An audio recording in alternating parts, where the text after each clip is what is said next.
आज के वीडियो में हम बैक्टीरियल डिसीज़ के बारे में जानकारी लेंगे। Friends, what are bacterial disease? Very simple, the diseases which are caused by bacteria. जो डिसीज़ बैक्टीरिया की वजह से होते हैं इन्हें हम कहते हैं bacterial diseases. There are so many bacterial diseases. You can see them in this diagram, but we have to cover these bacterial diseases according to our NCERT syllabus. So let us study them one by one. The first disease is typhoid. Typhoid is caused by the bacteria Salmonella typhi. कुछ इस तरह से ये bacteria हमें दिखता है। It is for your information. इसकी diagram आपको एग्ज़ाम में पूछी नहीं जाएगी। इस पॉइंट को मैं स्टार करके दे रहा हूँ। ये पॉइंट बहुत इम्पोर्टेंट है नीट के लिए, इसे ठीक से रिमेम्बर करना। मोड ऑफ इन्फेक्शन, इसका प्रसार कैसे होता है? Typhoid is the waterborne disease, means it is spread through contaminated water और फूड। कंटामिनेटेड फूड और वाटर, इसके माध्यम से ये डिसीज फैलता है। Pathogens released through the faeces of the patient, जो भी टाइफाइड का पेशेंट है उसके फीसेस द्वारा, यानी जो भी मल वो सर्जित करेगा उसके द्वारा ये पैथोजेंस साल्मोनेला टाइफी ये रिलीज किए जाते हैं। And they enter the small intestine of susceptible person through contaminated food and water. Susceptible person का मीनिंग जिस व्यक्ति को ये डिसीज होने वाला है उस व्यक्ति को कहते हैं ससेप्टिबल पर्सन। उस व्यक्ति के स्मॉल इंटेस्टाइन में ये बैक्टीरिया एंट्री करते हैं कंटामिनेटेड फूड या वाटर के माध्यम से। What are the symptoms of typhoid? The most important function is high fever, about 39 to 40 degree centigrade. ये सिम्टम बहुत इम्पॉर्टेंट हैं। Another symptoms are weakness, headache and stomach pain, constipation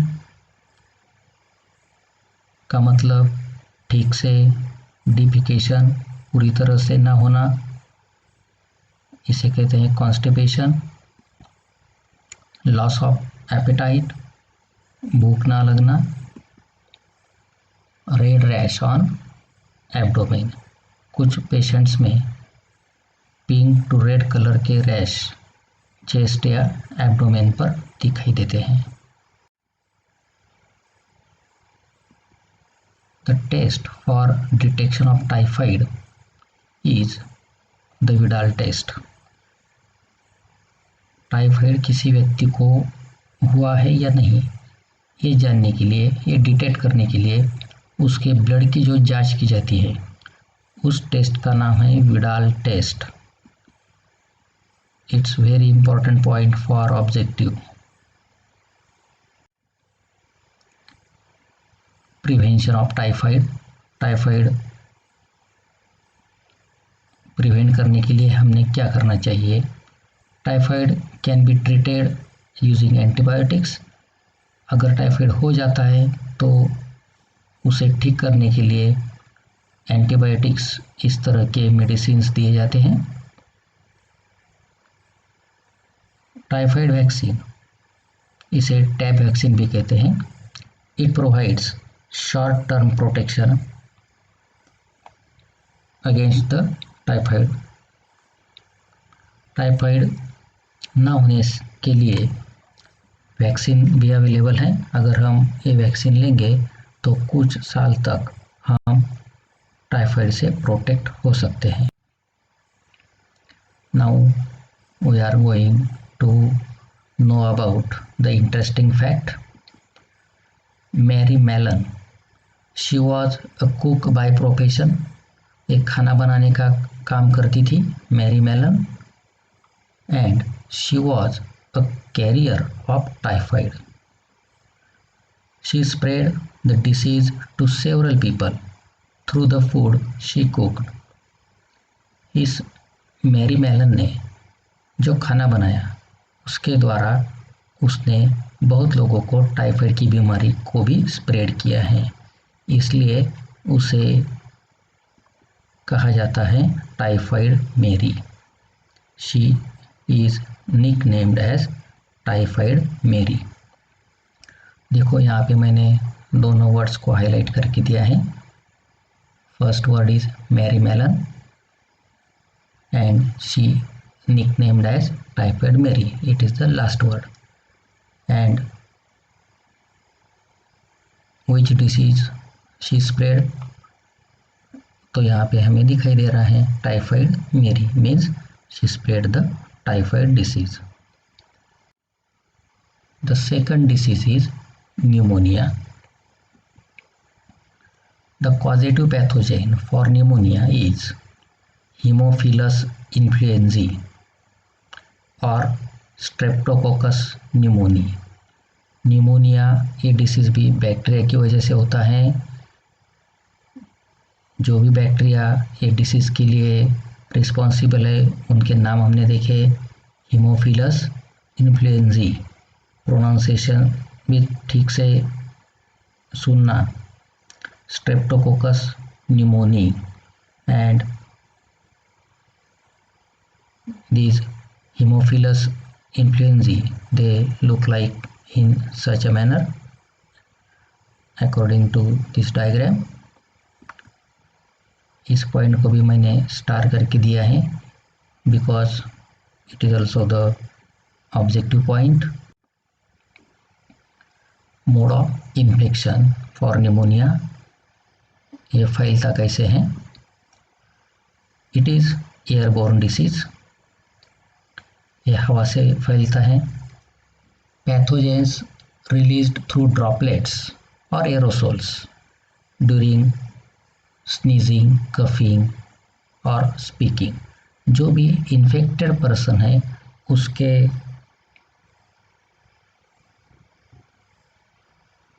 sneezing, coughing या speaking के दौरान ये pathogens हवा में release किए जाते हैं।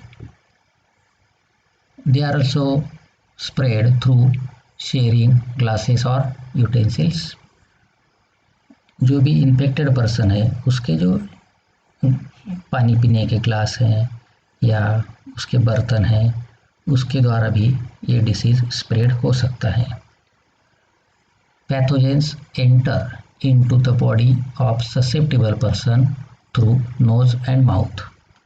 जिस व्यक्ति को यह बीमारी होनी है उसके नाक या मुंह के द्वारा ये पैथोजेंस उसके शरीर में प्रवेश करते हैं।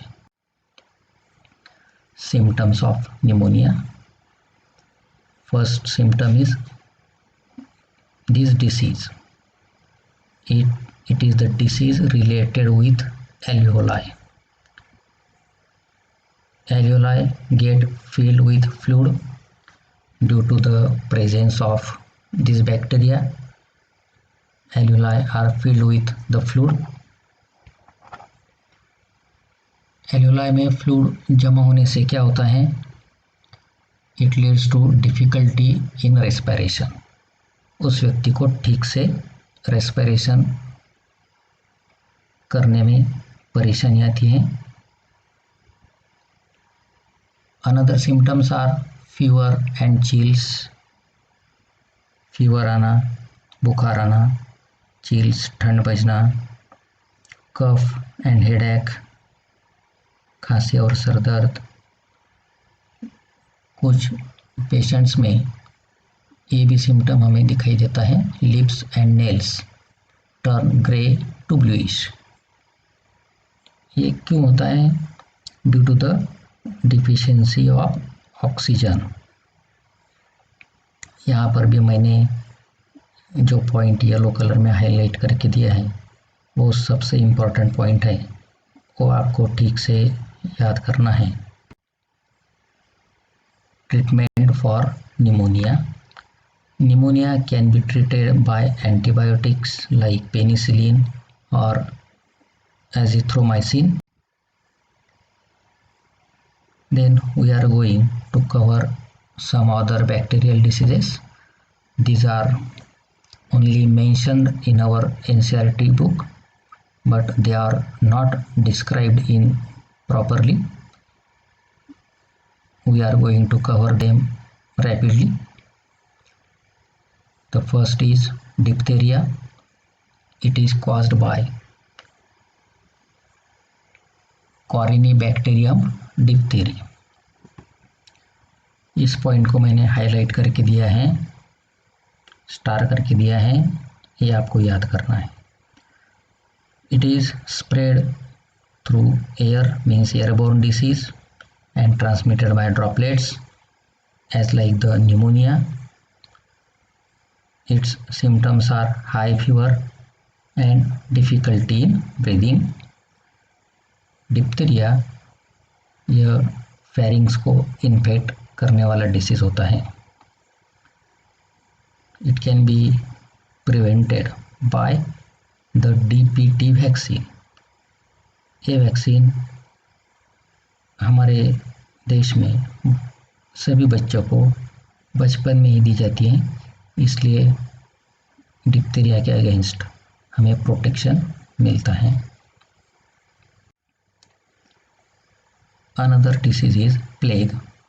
It is also called Black Death and it is caused by bacteria Yersinia pestis. See, this is also the start point. This disease, plague, is spread by rat flea are the vectors for this disease. जो rat के body पर ये फ्लिया रहती है, उस फ्लिया के शरीर में ये बैक्टीरिया रहते हैं, एर्सिनिया पेस्टिस। इसके सिम्टम्स क्या है? Enlargement of axillary lymph nodes and high fever. जो लिम्फ नोड्स हैं, स्पेशली हमारे आर्मपिट्स में या ग्रोइंस में जो लिम्फ नोड्स होते हैं, उनका एनलार्जमेंट, ये सबसे इम्पॉर्टेंट सिम्टम है प्लेग का। It is prevented by vaccination.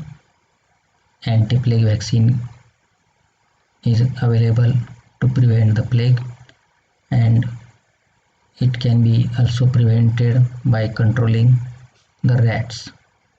अगर हम रैट्स की, चूहों की संख्या कंट्रोल करेंगे तो ये डिसीज़ फैलेगा नहीं।